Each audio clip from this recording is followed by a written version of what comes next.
kicked out as a teen for false rumors, spread by my brother years later. Parents see my success and demand money after they abandon me.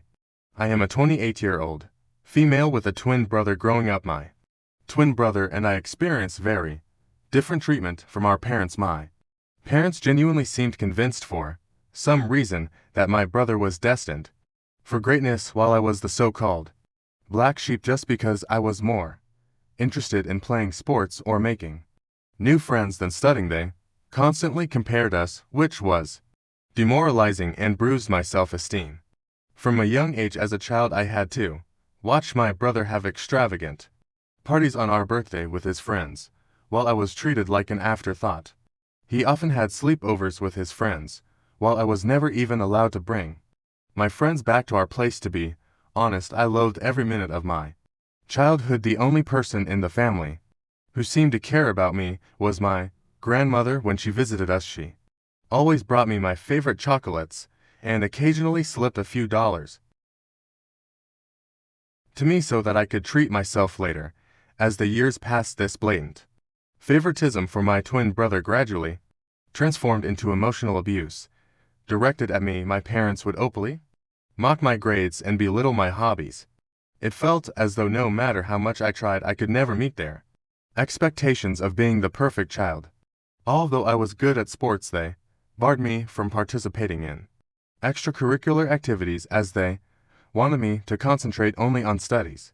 Just like my brother, it was frustrating, and I felt helpless as a child. Later in my sophomore year, I got grounded yet again, and this time the crime having Snapchat on my phone. I had done absolutely nothing wrong, except, like all teenagers at my age, I had downloaded this app to stay connected with my friends. However, according to my parents, this was a huge crime and a breach of their trust, as they had forbidden me from communicating with my friends. They went batshit crazy on me and threw all my stuff around the room. They then took the doors of my hinges and told me that I would have no privacy as long as I lived under their roof. Watching my parents abuse me this way, my twin brother, instead of supporting me, made my life worse. The toxic environment created by our parents' unjust actions allowed him to exploit the situation to his advantage. He adopted a pattern of lying about me, falsely accusing me of things I never did, so that he could get away with everything. If he stole something, he'd effortlessly shift the blame to me, and my parents, already inclined to believe the worst about me, readily accepted his lies. He would demean me in front of my friends at school and would make fun of my appearance. Despite this, I had a wide circle of friends at school because I was approachable and open to making connections. My twin, however, struggled socially, and he started to resent that I could talk to people, while he, as an introvert, felt awkward. This jealousy reached a boiling point during our 14th birthday party, when no one showed up for him on his birthday. I have no idea why his friends did that to him, but in stark contrast, my friends took me out for ice cream, and I had an overall wonderful day. This infuriated my brother. Further, to take revenge, my brother began to spread false rumors at school about me, where he would portray me as a spoiled brat. He would falsely tell everyone that I was allegedly physically abusing him at home. Since our parents loved him more, unbeknownst to me, he took things to a disturbing level to fabricate evidence. He would punch himself purposefully, inflicting injuries like a black eye or bruised shoulder. The next day, he would confidently walk into school displaying the self-inflicted injuries as proof of my supposed violence, and make up stories. Whenever our parents questioned him about the injuries, he would lie, saying that it was due to innocent activities like playing football with his friends. The lies in his alleged black eye started to gain traction, and people began to believe his distorted version of events. It wasn't long before whispers started circulating, and even my friends began to look at me with suspicion. At first, I noticed subtle changes. Friends who once chatted with me in the hallways suddenly became distant. Invitations to group hangouts became fewer and farther between. It was like a switch had been flipped, and people were hesitant to associate with the supposedly spoiled girl accused of violence. One day, I mustered the courage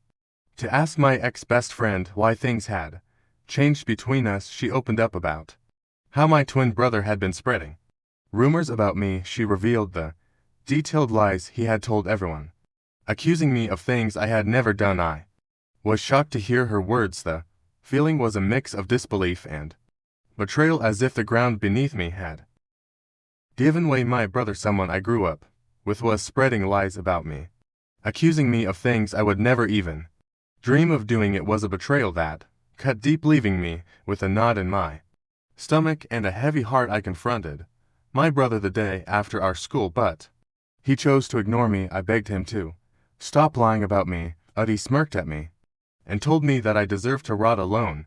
I was at a loss for words because his lies and behavior were starting to scare me. I wanted to talk to my parents, but I was afraid that they would believe my brother over me. The isolation stung, especially because I had always been open to making friends. It felt like my brother's jealousy-fueled lives were tearing down the connections I had built over the years. Teachers began to catch wind of the rumors. It was a surreal experience, as if I were living in a parallel reality where my true self was overshadowed by the malicious story spun by my own twin. The lies had grown beyond mere teenage gossip. They were now shaping how people truly perceive me. The nasty rumor quickly reached my principal's ears, and then my worst nightmare came true. The principal immediately called me and my brother into his room, as well as our parents, so we could discuss these alleged rumors. I sat there, heart pounding, as the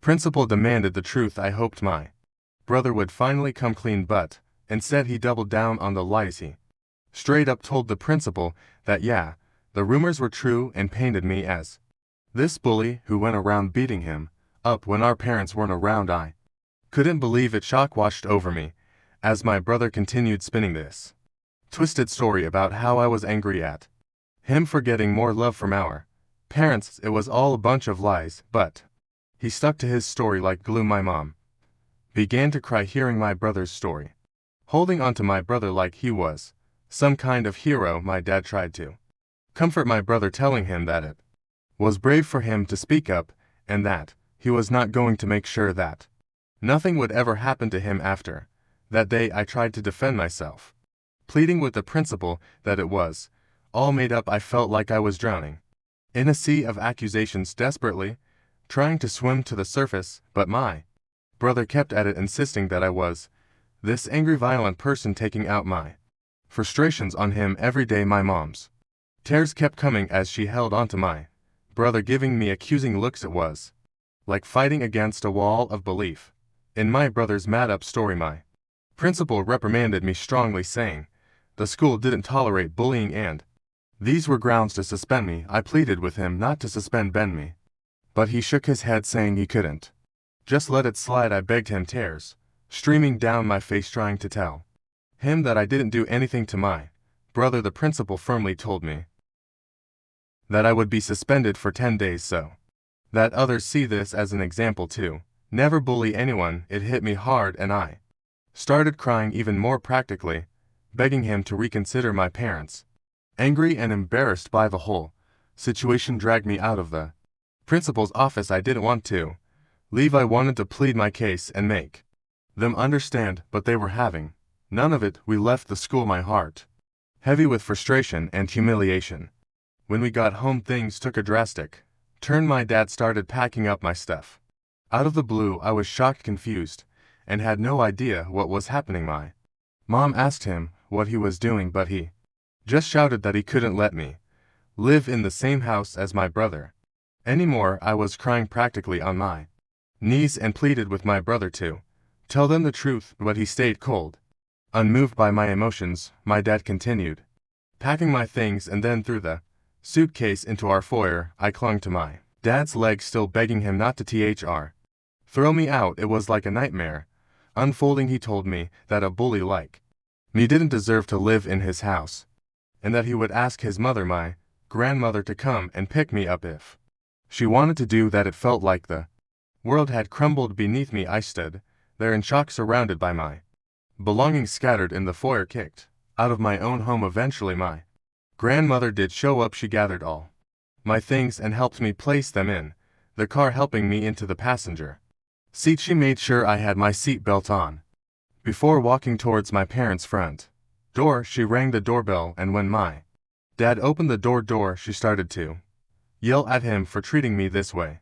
With stern determination, she warned him that if he ever approached me or tried to contact me again, she wouldn't hesitate to involve the police or the CPS, since what he had done to a child like me could potentially wind up with him in jail. My mother, attempting to deflect blame, told her that it was my fault. However, my grandmother wasn't having any of it. She stood her ground, defending me, emphasizing that I was just a child who didn't deserve to be treated in such a heartless manner. That was the first time in my life I felt how powerful my grandmother was. She didn't cower down to my parents, and unlike what they believed, she trusted me. Eventually, we drove away, leaving behind my home, the only place I had ever grown up in. I can't even begin to put into words how indescribable the pain I felt during that time. I remember just crying on the bed and not eating anything despite how much my grandmother urged me. I told her what my brother had done, and she was shocked as well. She assured me that she believed my side of the story, and I was happy that I at least had one person who had my back. When the 10 days of suspension lifted, the prospect of returning to school felt like stepping back into a lion's den. As I entered the familiar hallways, the faces of my classmates spoke volumes. Judgment, whispers, and sidelong glances. The weight of the false accusations continued to linger in the air. Meanwhile, my brother blatantly ignored me and acted like I didn't exist. He had become friends with a few people who believed his side of the story and saw him as the victim of my attacks. No matter how much I tried to tell my side of the story to anyone, it fell on deaf ears. I was an outcast, branded with an unjust label that clung to me like a shadow no matter where I went. The classroom, the cafeteria, the corridors, the eyes that met mine were filled with disdain and mistrust. I became a loner. I would keep my head down and attend all my classes, have lunch alone in the cafeteria, and would straight go back home. I had no friends, and it felt like everyone pretty much didn't want me there. Throughout all this, my parents never once called a checkup on me. My grandmother would constantly remind me that this was not my fault and that life would eventually be okay. I graduated high school with good grades and was looking forward to college, where hopefully I would have a better life. It was only when I went away to college that I first experienced what freedom felt like for the first time. No one was watching over my shoulders, no one was comparing my grades, and no one was trying to compete with me. I met people and formed friendships with like-minded individuals. Despite the emotional and physical scars I had sustained over the years due to my family and peers, I concentrated on putting it all behind me and enjoying this college experience as much as I could. During this time, I discovered my knack for content writing. I had always been someone who wanted to be a writer, but I wasn't sure if it would be sustainable for a long time.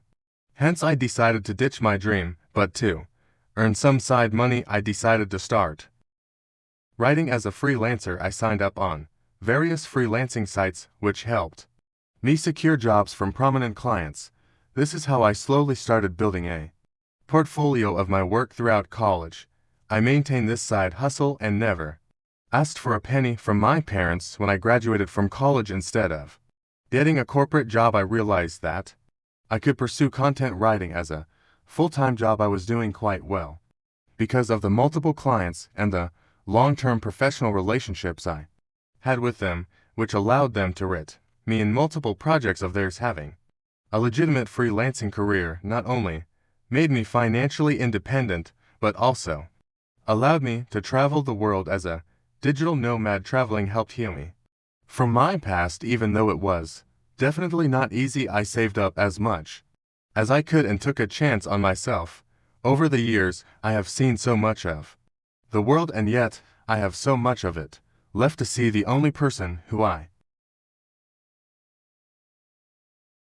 considered my family throughout all this was my grandmother, and I absolutely adored her. She was very sad when I moved out, but she understood that I needed to be independent on my own. Despite my hectic schedule I would make it a point to be there for her whenever I could. I would visit her on the weekends often, sharing meals together or simply sitting on the porch engrossed in conversations that ranged from childhood tales to more recent happenings. On weekends I would dedicate entire afternoons to helping her with household chores or accompanying her to the local park for a leisurely walk. Recently I got done with one of the most important projects of my career. I can't mention the brand, but I was extremely lucky to write blogs and product descriptions for them. After the project was done, I requested the team I worked with to leave me positive reviews on my websites, which they were more than happy to do. So I then took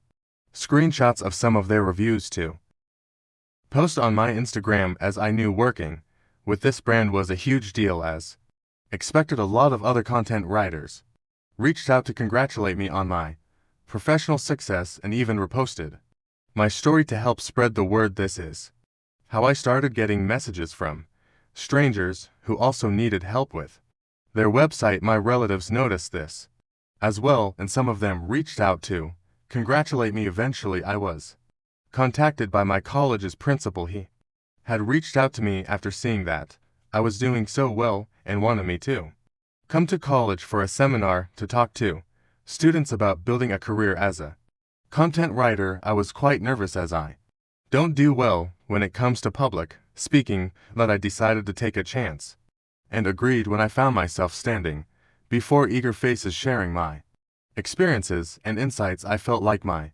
life had come full circle. I spoke in my speech about the struggles I faced and how I worked hard to sustain myself.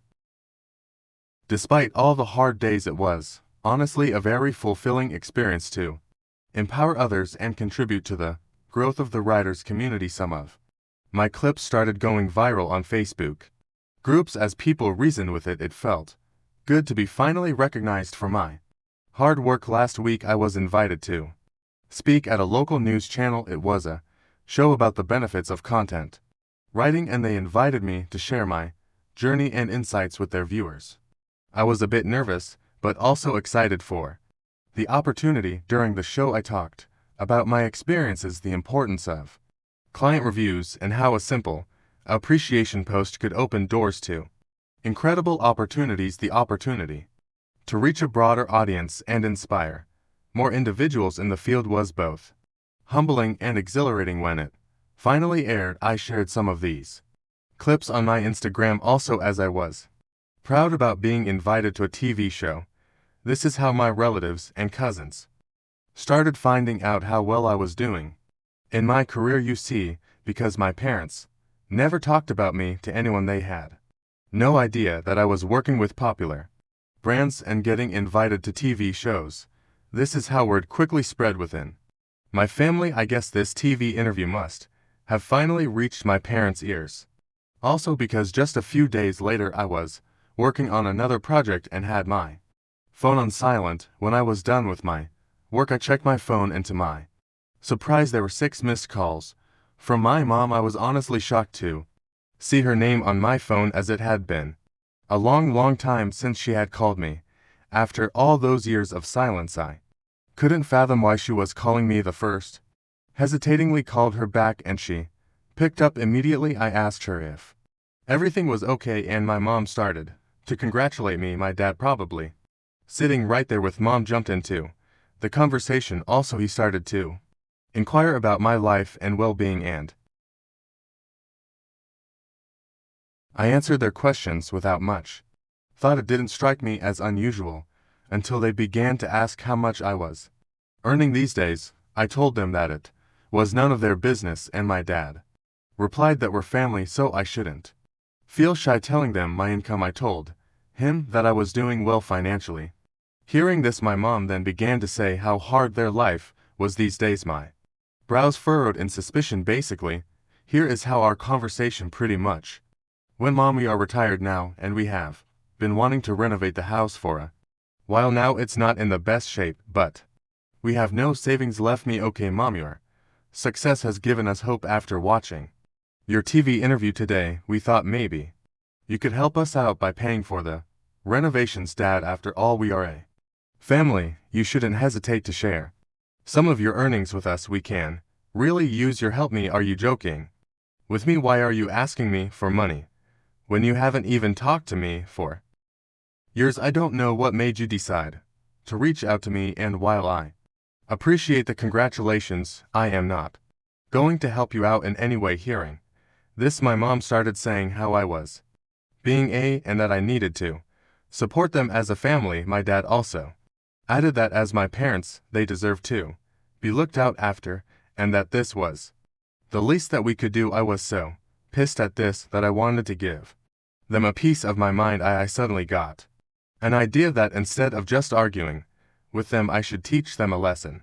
Forever thinking that they could mooch off me after mistreating me all those years ago, I told my parents that I was willing to help them if and only if they agreed to my demands. My dad curiously asked me what it was. Without hesitation, I laid out my demand. If they wanted my help, they had to publicly admit in front of our family and friends that my brother was the mastermind behind the hurtful rumors that had tarnished my reputation. I wanted them to humiliate my brother the same way they had humiliated me in front of everyone by believing his lies and manipulations. I wanted them to take accountability for their actions and acknowledge the pain they had caused. Hearing my impossible condition, my dad began to question the necessity of such an admission. My mom told me how this was all quite unnecessary and that we could have a private discussion without involving others, but I held my ground. This condition was non-negotiable, a prerequisite for any assistance they wanted me to offer them in the future. As the tension escalated, my dad raised his voice, asserting his role as my father, and started to emphasize that it was my duty to help my family in need. My mom, in a last-ditch effort, urged me to do the right thing and help them, emphasizing the years they had spent raising me. I couldn't help but find irony in their sudden appeal. I reminded them of the past, of the fact that they had kicked me out, and it was my grandmother who had raised me, not them. They started to get more and more agitated, but I told them firmly that if they wanted to establish contact with me and seek my financial assistance from now on, then the truth needed to be acknowledged publicly, and my brother needed to face consequences for his actions. Since this conversation, my parents have been trying to incessantly call me, but I am ignoring their calls. I am starting to regret even calling them back that day. I would like to know if I would really be in a hole if I didn't help my parents at all. Update 1. It's been a whirlwind of a week since I last shared my story, and the support and encouragement I have been receiving from everyone has been overwhelming. It's heartening to know that I'm not alone during this time. I am glad that everyone agrees that I should not engage with my parents or even consider helping them out after what they put me through. The reason I even gave them such a condition was because I knew it was pretty much impossible for them to do it. I know they love my brother too much, and despite the fact that they might have found out by now that it was all his lies, I know they will never put him through what they put me through. Today, my brother sent me a nasty text message after my parents again tried to contact me and I refused to pick up their calls. This is what he wrote. Hey sis, it's been a long time since I saw you, and I can tell you that every day without you in my life has been great. I heard that mom and dad reached out to you and you gave them a crazy ultimatum. They are never going to go through with it. You know that, right? They clearly never loved you and they will never do anything to hurt me. I admit that I did lie about you 15 years ago, but it's been a long time since then, so stop being so selfish and try to move on from the past. You are unmarried and childless anyway, so why do you not want to help them out by paying for their repairs and renovations around the house? Do the right thing and be a better daughter. Seeing the message felt like a stab to my chest. The audacity to dismiss the struggles I had faced and the conditions I had set spoke volumes about his lack of empathy. The attempt to guilt trip me by emphasizing my unmarried and childless status added another layer of insensitivity. His insinuation that I should prioritize their needs over my own well-being was not only offensive, but also highlighted how little he thought of me few failed by frustration and a strong desire for justice. I decided it was time to take matters into my own hands and reveal the truth that had been hidden for too long. I sat down to write an email to my parents and close relatives, sharing the painful details of my childhood and the unfair treatment I had endured while growing up at my family house. In the email, I described the strict and oppressive environment I had under my parents' roof and how they treated me compared to my twin brother. The email also delved into the malicious and completely untrue rumor my brother had spread about me in school, which had led to severe consequences and affected my reputation. I wrote how my parents had kicked me out to the curb, and had it not been my grandmother, I might have been dead in the streets by now. Towards the end, I asked everyone to read a message my brother had sent me. I attached a screenshot where he admitted to lying about me. It was a clear confession that I hoped would expose the lies that had persisted for too long. I sent the email just an hour ago, and I know that all hell will break loose once my parents and my brother read it. I will update you next regarding how my family reacts to my email. Update 2. It's been a month since my last update, and a lot of things have happened this month, as you can imagine. My family did erupt after receiving the email. My parents have received criticism from relatives who were previously unaware of the extent of the favoritism and emotional abuse. A lot of the family members reached out to me, telling me that they had no idea about all this and apologized to me for not being there for me. My brother and my parents sent me a barrage of text messages that were starting to get more abusive and violent, so I decided to reach out to a lawyer who sent them a notice of cease and desist. It basically warned them to not contact me further, and if they did, they would have to face dire legal consequences. I guess this must have scared them straight, because they stopped contacting me. My grandmother thinks I have done the right thing by letting everyone know what happened and supports me 100%. She is the only person who matters to me, so I'm glad she is my back. Update 3. It's been 2 months since my last update. I am happy to report that everything in my life is going well for now. Professionally, my content writing business has been flourishing. The invitations to speak at seminars and podcasts continue to roll in, solidifying my position as a respected figure in my line of work. I am as close to my grandmother as ever. I took on a break from my work recently so I could spend some quality time with her. She is into gardening these days and educated me a lot about various flowers and herbs in her garden. The moments I spent with her, whether sharing meals, engaging in heartfelt conversations, or simply enjoying each other's company, are my favorite and cherished memories. My family has not contacted me after the letter they received from my lawyer, so I'm happy that they are staying away from me. Personally, have started going to therapy, so hopefully I can work on healing myself. I think this will be the last update for now.